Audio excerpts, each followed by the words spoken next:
બસ બસ હું જોઈ શકતો નથી કોણ હાજર છે કોણ હાજર નથી, એટલે માફ કરજો. ઉપર અહીંયા જેમના નામ લઈને ઉલ્લેખ કરવો જોઈએ એવા કોઈના ઉલ્લેખ કરવાને બદલે આ પ્રસંગ આવેલ સૌ આ જિલ્લા અંગે જે કંઈ અપેક્ષાઓ કરતાં કંઈક આવડું પ્રકરણ આવ્યું છે એ અંગે તમે સૌ આવ્યા છો એ જાણું છું, એટલે એટલા માટે હું અહીંયા આવ્યો છું તમારા સૌ માટે. આપણે જિલ્લો બને એવી અપેક્ષા આપણી સૌની હતી, અને આપણે અમુક સમય પછી તમને યાદ હોય તો વિકેલા વાઘેલા હાઈસ્કૂલમાં પણ મળ્યા હતા, અને ત્યાં પણ સરકાર આગળ બધી રજૂઆતો કરેલી જ છે. તો આખરે તો અહીંયા એક ઘણા સમયથી, આ તો હમણાંની વાત નથી, ઘણા સમયથી એક વિચારણા ચાલતી હતી કે બનાસકાંઠા બહુ મોટો જિલ્લો છે ને એના બે વિભાગ કરીને એક પશ્ચિમ બાજુ ને એક પૂર્વ બાજુનો વિસ્તાર, અને આપણા આ વિસ્તારમાં ઓગણનાથ એ દિયોદર અને ભાભર વચ્ચે, આમ તાલુકો દિયોદર છે પણ ઓગણનાથની જગ્યા આવેલી. ઓગણનાથ એ આ વિસ્તારના એક સિદ્ધ સંત પુરુષ થઈ ગયા છે, અને આપણા સમાજના દરેક નાતો જાતો સંતો એ બધા માટે પૂજનીય વંદનીય છે, અને એમના નામ સાથે જોડીને એક અહીંયા બનાવાયા. અને ભૌગોલિક રીતે પણ જે વધારે કેન્દ્રમાં છે, કાંકરેજ, દિયોદર, ભાભર, આ બધાને સાથે જોડીને જિલ્લો બનશે એવી આપણી અપેક્ષા હતી. પણ એને બદલે જિલ્લો ઠીક છેવાડો, સરહદનો અર્થ એ નથી કે એટલું સરહદ ઉપર જ હોય.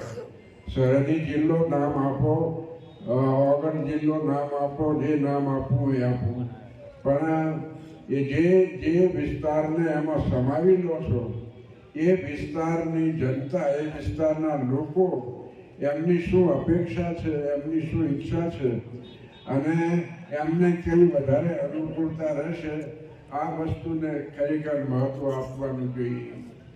પણ આ એક વસ્તુ એવી છે કે આ માટે આપણે આ વિસ્તારનો જેમાં સમાવેશ થાય છે એ બધા વિસ્તારોના લોકોને પણ સાથે લેવા પડશે.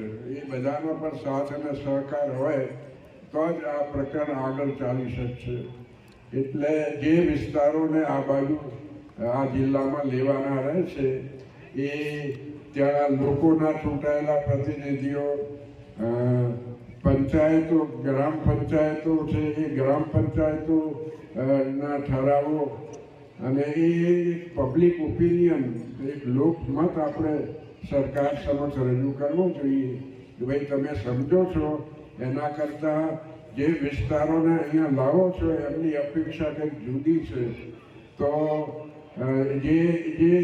જેને અસર થવાની છે, જે લોકોને અસર થવાની છે એક જિલ્લામાંથી બીજા જિલ્લાની હેરાફેરીમાં, એમની શું ઈચ્છા છે, એ ખરેખર શું ઈચ્છે છે, એમની અપેક્ષા શું છે, એમને અનુકૂળતા ક્યાં આવે છે, એ બધી બાબતોનો વિચાર કરીને સરકાર આ અંગે પુનર્વિચારણા કરે, અને આપણે પણ એ બધા વિસ્તારના લોકોને સાથે લાવવા માટેનો પ્રયત્ન કરવા જોઈએ. એ રીતે કરીને જો રજૂઆત થાય તો માનું છું કે કંઈક અસર રજૂ કરી શકશે. તો આપણે સૌ એ રીતે તમે સૌ પ્રયત્ન કરો. જે વિસ્તારોના લોકો છે એ વિસ્તારોમાંથી પંચાયતોના ઠરાવો, લોકોના ચૂંટાયેલા પ્રતિનિધિઓના ઠરાવો, એમની રજૂઆતો, એ બધી રજૂઆતો આવે અને સરકારના ધ્યાન ઉપર આવે કે આખરે જે લોકોના માટે આ જિલ્લો બનાવી છે એ પ્રજા, એ લોકોની અનુકૂળતા ક્યાં વધારે છે, એ રીતે ઓગણ ડિસ્ટ્રિક્ટ બનાવે કે દિયોદર બનાવે તો એ કેન્દ્રીય ભૌગોલિક રીતે તો વચ્ચે દરેકને અનુકૂળ આવે જ છે, પણ બીજી રીતે પણ એનાથી કોઈને અવગુણ થાય એમ નથી. તો આ માટે પણ આ એક એવી બાબત છે કે આ અંગે આપણે લોકોને સાથે લઈને ચાલવું પડશે. આ બાબત છે આંદોલનથી થઈ શકશે નહીં, કારણ કે આંદોલન કરો તમે કોના સામે આંદોલન કરો? સરકાર સામે તો આમાં સરકાર તો એક તરફ રહે છે, લોકો આવે છે, એટલે એક વિસ્તારના લોકો બીજા વિસ્તારના લોકો સાથે કરે છે. એટલે આપણે એ સમજાવવું જોઈએ કે ભાઈ તમે બધાનો વિચાર કરો, બધાના મંતવ્યો જાણો, બધાના અભિપ્રાયો જાણો, અને એ જાણીને પછી બધાને અનુકૂળ આવતી હોય એ રીતની જગ્યા તમે પસંદ કરો ને. એ માટે કશી હજી તો બાદ જાહેરાત કરી છે, કોઈ નોટિફિકેશન બહાર પડ્યું નથી, અને ફેર વિચારણા પણ એની જાહેરાત કરી છે, એની ફેર વિચારણા કરે અને જરૂરી ફેરફાર કરે. એ માટે આપણે સૌએ પ્રયત્ન કરવા જોઈએ, પણ આમાં લોકોને સાથે લઈને ચાલવું પડશે. આ આંદોલન એક સામે બે આંદોલન અલગ અલગ થાય. તમે જાણો છો આપણે ત્યાં પાટીદાર આંદોલન થયું હતું. પાટીદારોનું આંદોલન સરકાર સામે હતું, પણ પરિસ્થિતિ એ થઈ કે સરકાર એક તરફ રહીને આંદોલન પાટીદારો અને ઓબીસી વાળા વચ્ચે થઈ ગયું. એવી જ રીતે આપણે જે કંઈ કરીએ એ જે વિસ્તારો આમાં જિલ્લામાં આવે છે એ મોટા ભાગના વિસ્તારોના લોકોને અનુકૂળતા આવે અને એ બધા આ સાથે સંમત છે, એ આપણે લોકો સરકાર આગળ બહાર લાવવું જોઈએ.